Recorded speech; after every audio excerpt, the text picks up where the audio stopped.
16 months ago, when I came into office, and we were facing some pension challenges.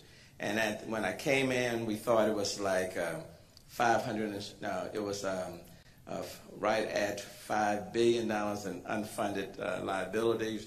And after looking under the hood and making some adjustments, lowering the discount rate from 8.5 to 7, the unfunded liability turned out to be, at this point, $8.2 billion.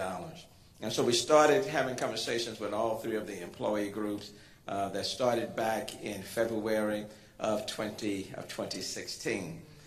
Came up with a set of reforms. I certainly want to thank Councilmember Jack Christie, head of BFA, Councilmember Amanda Evans, the vice chair of that committee, along with all of the city council members.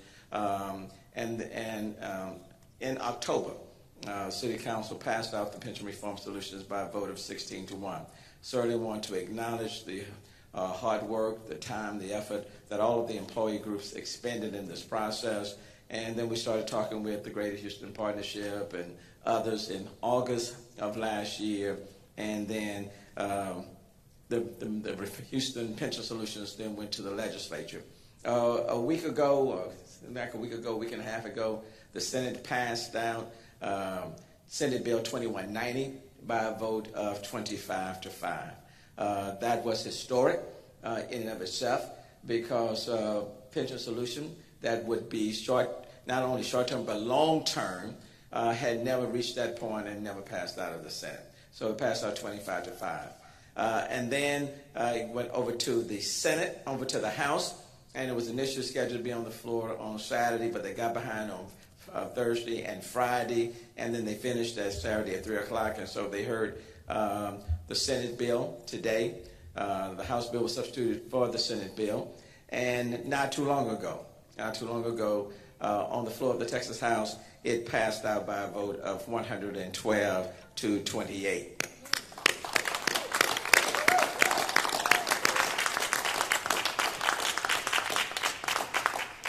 The vote today, combined with the Senate vote, is not only epic, it is historic.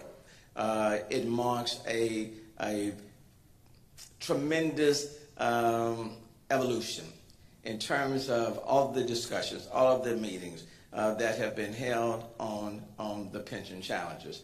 And these challenges have been around for the past 16 and a half years. And so for the first time in 16 and a half years, for the first time ever since the unfunded liability started to accrue in 2001, the Senate has now given its favorable passage, and now the House has given its favorable passage to Houston Pension Solutions. And I want to thank all of you, every single person that's standing here, those who are not standing here, the Greater Houston Partnership, Josh McGee with the Arnold Foundation, all of people who are well-wishers, the employee groups, for helping to make this day possible. So it is a major day. It is a historic day, and a major step in the city of Houston getting its financial house in order. And so where does it go from here? Now that the House voted 112-28, it will now go to what we call a conference committee to reconcile the differences. I've already talked to Senator Huffman. She will agree not to concur with the House version because of a few amendments that were added, and I asked her not to concur, and she also was not going to concur anyway, and so we're on the same page there. It will now go to the Senate will not concur. The House, of course, there will be a conference committee between the two, and then it will go to make some technical changes, make some cleanups, maybe remove a few amendments, and then it will go back to the respective chambers, where it will be an up and down vote. The amendment process is now done.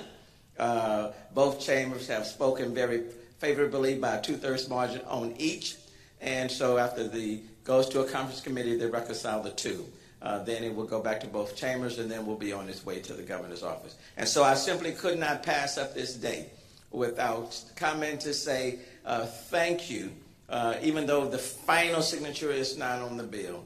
Look, this bill has traveled a long, long way. over a lot of mountains, valleys, rivers, creeks, zigzags around the bend. It has come a long, long way.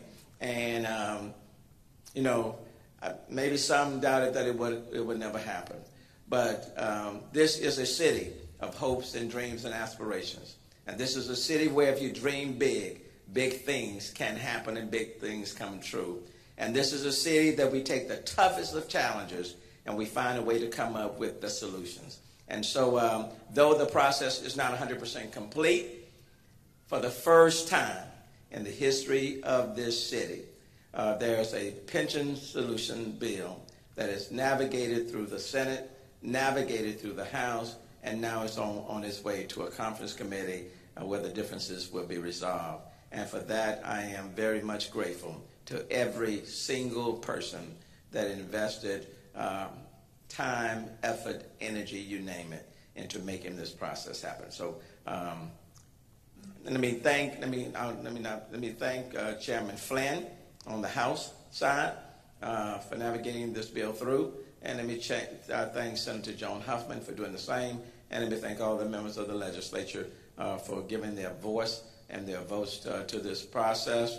And now let's continue to move forward. But the train is, as we say, this ship has sailed and it's picking up a whole lot of wind behind the sails. Having said that, I'll take whatever questions any of you may have. Yes, ma'am. Mayor, one of the points of discussion early on was that this could go to a public vote in November. Is that still the case in either of these bills? It is still the case that it certainly could go to a public vote. But even with that, it doesn't negate any of the reforms. If it does have to go to a public vote, I trust the voters. And a part of it is that, if the police officers, if their pension system doesn't get the pension obligation bonds, the $750 million, and if the municipals don't get their pension obligation bonds, the $250 million, and these are dollars that we have borrowed from those respective groups over the last 15 years, then the city doesn't get the reforms.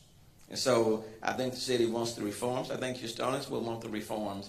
And so essentially, I'm not fearful at all of the vote because it's in the best interest of all Houstonians for the POBs to be given to both police as well as to municipal workers. So if we have to do it, we'll do it. Yes, Mayor, Rebecca. Which of the 4 amendments do you support? I would assume it's only Flynn's. Is that correct? That would be a correct statement. Okay. Are you at all concerned that this bill gets stuck in conference committee? No. I've talked to Senator Huffman just within the last 30 minutes. She feels very good about it. So do I. The support in the Senate and quite frankly in both chambers was very high. I mean, if you look at the amendments, Representative Bohack's amendment can't stay on there. I mean, that amendment itself would cost an additional $27 million, and over the lifetime would cost about $400 million. So that's a for a fiscal conservative, I take issue with that amendment. But that amendment certainly cannot stay. So I feel confident. Is that the amendment that you're most concerned about? Well, it is the amendment that is costly. I don't think any one of us want to. The whole notion of the pension solution was to reduce costs and to put our financial house in order. That amendment will cost about $27 million a year to the bill. I don't think that's, and they may not have had those numbers when they were considering it, and he may not have had those numbers when he was putting it forth. But it will cost about if it remains on, it will cost about $27 million a year, $400 million over the life of the deal, and that one has to get jettisoned. And quick, fast, and in a hurry. Representative Huberty's amendment doesn't require the city to do anything, but opens up another door to negotiations. Would you intend to take that if that amendment? Essentially what his amendment says is that you kind of can open it up to negotiations to the extent the firefighters' pension board provides the census data, the actuarial information in 5 days. We've been asking for it for a year and a half. If he can get it in 5 days, let's see. So you would sit down with the pension board? If the census data is provided in 5 days, let's just see what happens on that amendment. But in 5 days, by then, the conferees will have been named, and you will know whether or not they're doing it or they're not doing it. They've been very resistant for the last 16 years. But if he thinks that by filing an amendment it's going to happen in 5 days, I'm not going to lose any sleep over that. But we will see. He put forth the amendment, and he had mentioned it to me. So I didn't agree with it, but hey, go for it. So we'll see. Okay. Anyone else? Get it? I guess I'll ask on Schofield's amendment. How much of a problem do you view that? What the Schofield? I mean, my interpretation is that it, probably means that the firefighters come out and campaign against the POB vote in November, but beyond that. Quite simply, the POBs, the whole notion with the bill itself is that if the police or municipal workers didn't get the POBs, then we wouldn't get the reforms, which I think makes good sense. Because over the last 15 years, we borrowed from police, we borrowed from the municipals. We have never borrowed, the city has never borrowed anything from fire. So there's no reason for fire to get the benefit of that to the extent you don't get any POBs. What the amendment does do, I think you're exactly correct. It simply provides somebody possibly with an impetus to be out there and campaigning against, just to be campaigning against, because they don't have any, what you call it when you don't have something in the game? Because they don't have any skin in the game.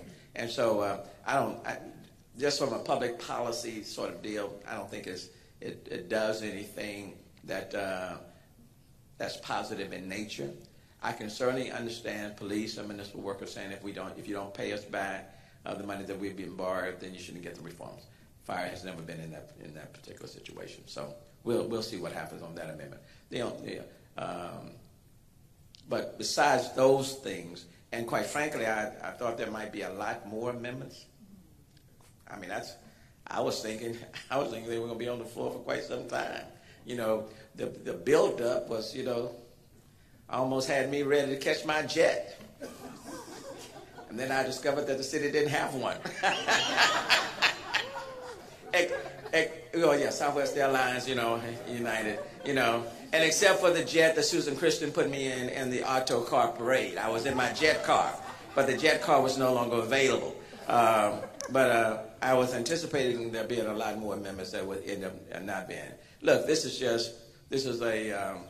terrific day for the city of Houston, for all taxpayers, for people who recognize just the magnitude of the challenge that the pensions present. This is a tremendous day.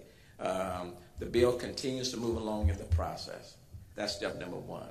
Now over 100 members in the House and over 2/3 of the members in the Senate have voted yes to the pension solutions. And just like any amendments that we put forth, we take a look at them. The two chambers will take a look and see which ones stay or which ones go. And then it goes back to the respective chambers for an up and down vote. There will no longer be any time for amendments, and then on to the governor's desk. And so this has been a journey. It still is a journey, but I think we can all now see the light at the end of this tunnel. And what a great day for the city of Houston.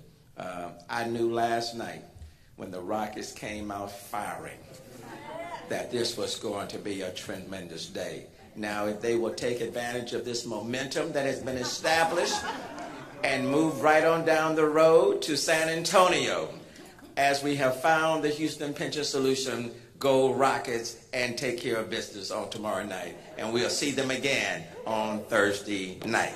Thank you all for having me.